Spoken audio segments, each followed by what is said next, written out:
Sohaib Mughira साहब सांवली नज़म में फरमाते हैं, कितने अल्फाज हैं जो मेरी उंगलियों के हर पोर में एक समंदर की मानद बंद है। समंदर बहुत ही गुसीला समंदर,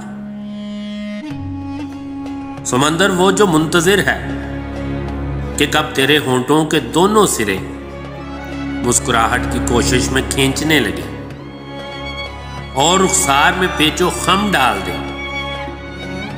एक शायर जो आंखें मसलने लगे। समंदर वो जो मुंतजिर है कि कब तेरे होंठों के दोनों सिरे मुस्कुराहट की कोशिश में खींचने लगे और रुखसार में पेचो खम डाल दे। एक शायर जो आंखें मसलने लगे तो हंसे और समंदर उबलने लगे।